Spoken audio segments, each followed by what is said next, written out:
தொடர் விடுமுறை காரணமாக காஞ்சிபுரம் அருகே பாலாற்று மேம்பாலத்தில் தொடர்ந்து கடும் போக்குவரத்து நெரிசல் ஏற்பட்டு வருகிறது. இது தொடர்பான கூடுதல் விவரங்களோடு இணைகிறார் செய்தியாளர் சந்திரசேகர். விவரங்களை பதிவு செய்யலாம். நிச்சயமாக மாணவர்கள் பள்ளி கல்லூரி விடுமுறை அரையாண்டு தேர்வு முடிந்து தொடர்ந்து 12 நாட்களாக விடுமுறை மற்றும் கிறிஸ்துமஸ் விடுமுறை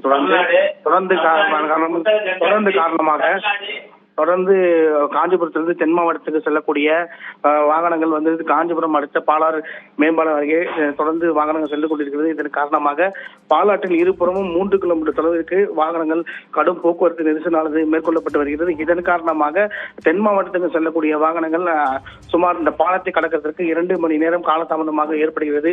ஏற்கனவே பல முறை இந்த பாலத்தை புதுப்பித்து தர வேண்டும் என போக்குவரத்து துறையினர் நெடுஞ்சாலைத்துறைக்கு பல கோரிக்கைகள் வைத்திருந்தும் தற்போது பணிகள் மேற்கொள்ளப்படாத காரணமாக ஏற்கனவே இந்த தரைப்பாலம் மழை நீரால் வெள்ளத்தில் அடித்து செல்லப்பட்ட நிலையில் அந்த தரைப்பாலம் புதுப்பிக்காத காரணத்தால் இந்த ஒரே மேம்பாலத்தையே அனைத்து கனரக வாகனம் மற்றும் மக்கள் பயன்பாட்டு வாகனமும் பயன்பட்டு வருகிறது. இதன் காரணமாக தரைப்பாலத்தை புதுப்பித்தால் இந்த போக்குவரத்து நெரிசலுக்கு பெரும் உதவியாக இருக்கும் என கோரிக்கை வைத்தும் அந்த நிறைவேறாத காரணமாக தொடர்ந்து போக்குவரத்து நெரிசலானது ஏற்பட்டு வருகிறது. பாலவே, விவரங்களுக்கு நன்றி சந்திரசேகர்.